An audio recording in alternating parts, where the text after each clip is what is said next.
Buenos días, mi nombre es Rafael Mendoza Albarrán, soy R3 de Dermatología del Hospital Universitario Puerta del Mar. Estamos en Cádiz, hace 20 grados y el cielo está nublado. Hoy vamos a hablar de la urticaria crónica espontánea, el tratamiento y las novedades terapéuticas. Como introducción, la urticaria crónica espontánea es una enfermedad cutánea que es frecuente y tiene una prevalencia estimada en la población general del 0,5-1%. Es una enfermedad que interfiere en la calidad de vida del paciente y, por tanto, ocasiona un impacto también notable en los costes sanitarios directos e indirectos. Y en ocasiones su manejo terapéutico es complicado. Un breve recuerdo de la fisiopatología. En la urticaria crónica espontánea lo que vamos a tener es un mastocito activado por distintos estímulos, algunos de ellos incluso a veces no se desconocen, ¿vale? Y entonces lo que vamos a tener es una degranulación del mastocito, la liberación de un montón de mediadores preformados, entre los que se encuentra pues la histamina, que va a ser digamos, el mediador estrella de toda la clínica de la urticaria, pero no solo histamina, sino también otros mediadores como citocinas proinflamatorias, prostaglandinas, leucotrienos, etcétera. Que va a dar pues a la clínica fundamental de la urticaria, que es el Abón, esas placas eritematodematosas de centro más aclarado y halo eritematoso. En cuanto al tratamiento, hay que tener una serie de conceptos que son importantes, ¿no? La urticaria crónica espontánea rara vez es un signo de una enfermedad subyacente. Esto sobre todo de cara a los pacientes es muy importante ya que los tranquiliza. Es frecuentemente limitada ya que aproximadamente el 50% de los pacientes remiten al año. No es una reacción alérgica y en la mayoría de los pacientes es posible un adecuado control de los síntomas. ¿Cuáles van a ser, por tanto, los objetivos del tratamiento? Pues reducir y eliminar los síntomas mientras dure la urticaria. Lo primero que tenemos que hacer cuando nos encontramos con un paciente que padece de urticaria es un poco de educación para la salud. Es decir, tenemos que instruir a este paciente para que sepa evitar los desencadenantes. No son propiamente pues el factor etiológico que causa la urticaria, pero sí que se ha demostrado que ciertos agentes, tanto farmacológicos como físicos, pues pueden exacerbarla, como por ejemplo los antiinflamatorios no esteroideos, los agentes ambientales como el calor, frío, la exposición solar, la fricción o la presión, el alcohol que hace que los jabones sean más numerosos y persistentes, los narcóticos que no solo hacen que los jabones sean más numerosos, sino que además el prurito sea más intenso y de difícil control, el estrés físico, emocional, la deprivación del sueño, las infecciones concomitantes, la menstruación, ya que no en pocas ocasiones, pues muchas mujeres con urticaria refieren pues fluctuación de los brotes en torno al periodo menstrual.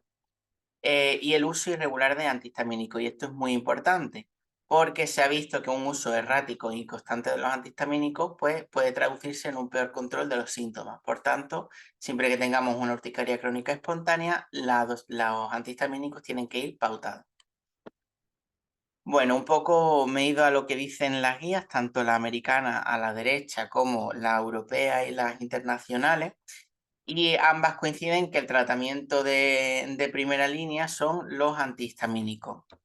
Ahora voy a dar un breve repaso sobre todos los fármacos pues que han sido utilizados o se utilizan todavía en urticaria y posteriormente pues volveré sobre la guía un poco para ver cómo hacen el manejo de todos estos fármacos. Eh, los antihistamínicos, el tratamiento clásico y de elección en primera línea de la urticaria crónica espontánea, sobre todo son útiles en esta enfermedad por su efecto agonista inverso sobre los receptores H1, actuando sobre el endotelio y las fibras nerviosas, reduciendo así los jabones y el prurito. Los más usados son los anti-H1 de primera generación, solo que estos pues, atraviesan la barrera hematoencefálica y por tanto producen sedación. Los de segunda generación que no tienen este problema y por tanto son los de elección y los anti-H2. Si tienen ineficacia a las dosis usuales, pues se recomienda ir aumentando la dosis hasta llegar a por 4. Y entre los principios activos no existen diferencias significativas en cuanto a eficacia y seguridad según los estudios. También tenemos los antileucotrienos, el más utilizado es el Montelukast. Tienen poca evidencia en monoterapia, sí que es verdad que tiene un papel en urticaria autoinmune, también en la presión por presión retardada, en la poliintolerancia a ácido salicílico o colorantes alimentarios y en urticaria eosinofílica, pero en concreto en la urticaria crónica espontánea tienen poca efectividad. Los corticoides pues, se usan sobre todo como inductor rápido de respuesta. Están indicados pues, en los brotes de urticaria que sean graves y a veces un poco refractarios a los antihistamínicos. Siempre en pautas cortas y descendentes. Algunos antidepresivos tricíclicos, como por ejemplo la dosepina, dosis de 10-30 miligramos, han sido utilizados en urticaria crónica espontánea porque tienen efectos anti-H1 y anti-H2. Por tanto, pues podrían ser útiles en aquellos pacientes que tengan urticaria y además depresión. Lo que pasa que son fármacos de uso limitado debido a la gran cantidad de efectos adversos que tienen. La ciclosporina A es un inhibidor de la calcineurina que bloquea, por tanto, la síntesis de interleuquina 2 y produce una inmunosupresión celular y humoral. Se utiliza sobre todo en urticaria crónica espontánea graves que no responden a los antihistamínicos y son de especial utilidad en aquellas de base autoinmune, es decir, pues aquellas que, por ejemplo, presentan un test del suero autólogo positivo. Sus principales efectos secundarios son la neurotoxicidad y la hipertensión arterial y se suelen utilizar a dosis de 3-5 miligramos kilogramo día repartidos en 2 tomas. Como contraindicaciones absolutas de la ciclosporina, pues al ser un inmunosupresor, no lo podemos dar si hay antecedentes de neoplasia, en infecciones no controladas, si no podemos seguir al paciente, en insuficiencia renal y en hipertensión arterial mal controlada.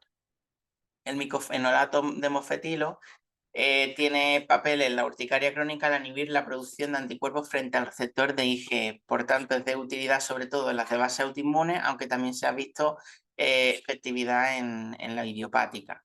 Se utiliza normalmente a dosis de 500 miligramos cada 12 horas durante 2-4 semanas. El tacrolimus inhibe a los linfocitos T y reduce la producción de citocinas inflamatorias y se ha usado sobre todo en urticaria corticodependiente.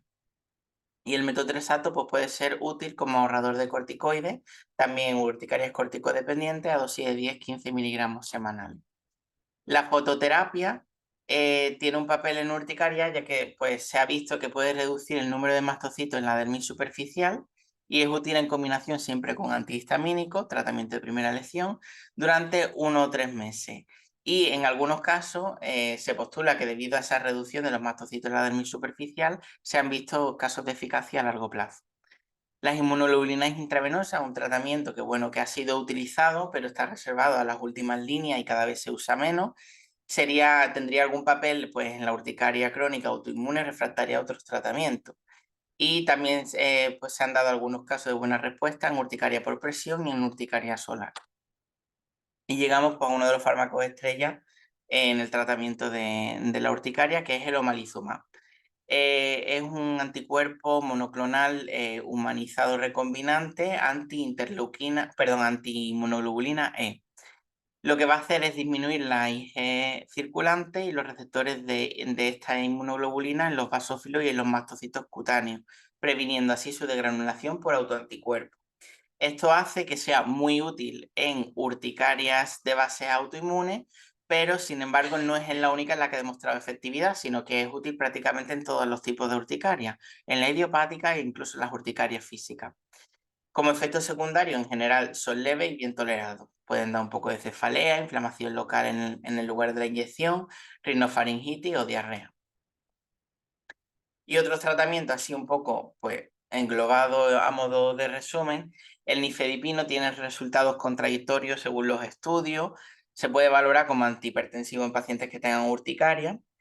La anticoagulación antifibrinolítico, pues esto se ha visto, ¿no? Que en algunos pacientes con urticaria hay un aumento o una activación de la cascada de la coagulación por la vía extrínseca y también un aumento de la fibrinolisis. Esto se puede ver fácilmente en los pacientes haciendo una analítica en la que vemos pues, un aumento del dímero D y un aumento de la trombina. Y esto se ha asociado a urticarias más graves y con peor respuesta al tratamiento de primera línea. Entonces, en estos pacientes, en este perfil de pacientes, pues sí que se puede valorar poner heparina, ácido tranexámico, etc. La dapsona, hay algunos casos publicados en urticaria crónica espontánea y en urticaria por presión. La colchicina es un clásico antineutrofílico que se ha visto que tiene cierto papel en urticaria debido a que produce la despolimerización de los microtúbulos esenciales para la degranulación de los mastocitos, teniendo así pues, un efecto dual antineutrofílico y de disminución de la degranulación. La sulfasalacina tiene un mecanismo de acción un poco desconocido. Hay pocos estudios en general en urticaria crónica y se postula como un posible ahorrador de corticoides, pero tampoco tiene mucha evidencia. Y la hidroxicloroquina es utilizada sobre todo en tanto urticarias como vasculitis hipocomplementémica. Volviendo a las guías, bueno, decíamos que tanto las americanas como las europeas internacionales coinciden en el que el tratamiento de primera línea son los antihistamínicos de segunda generación en monoterapia, pero ya a partir del escalón 2 empiezan a diferir. Mientras que las guías europeas e internacionales en el escalón 2 aconsejan aumentar el antihistamínico de segunda generación hasta por 4, según tolerancia. Las guías americanas, pues digamos que proponen más cosas, ¿no? Seguir avanzando en la dosificación de los antihistamínicos de segunda generación, pero también añadir otro antihistamínico aparte de segunda generación o añadir un antagonista H2 o añadir leucotrieno o incluso añadir uno de primera generación, un antihistamínico de primera generación antes de dormir, ¿no? Por ese efecto sedante. Si falla a este segundo escalón, las guías internacionales directamente proponen omalizumab, mientras que las americanas pues, proponen seguir optimizando, ¿no? el tratamiento con los antihistamínicos o incluso añadir un antihistamínico todavía más potente, como por ejemplo la hidroxicina o la dosepina. Y ya en el escalón 4, las guías internacionales proponen ciclosporina, mientras que las americanas ciclosporina o omalizumab o incluso otros agentes antiinflamatorios, inmunosupresores o biológicos. Y ya por último, nuevos fármacos en desarrollo, ¿no? ¿Qué va a haber de nuevo o qué se espera con respecto al futuro de, el tratamiento de la urticaria crónica espontánea?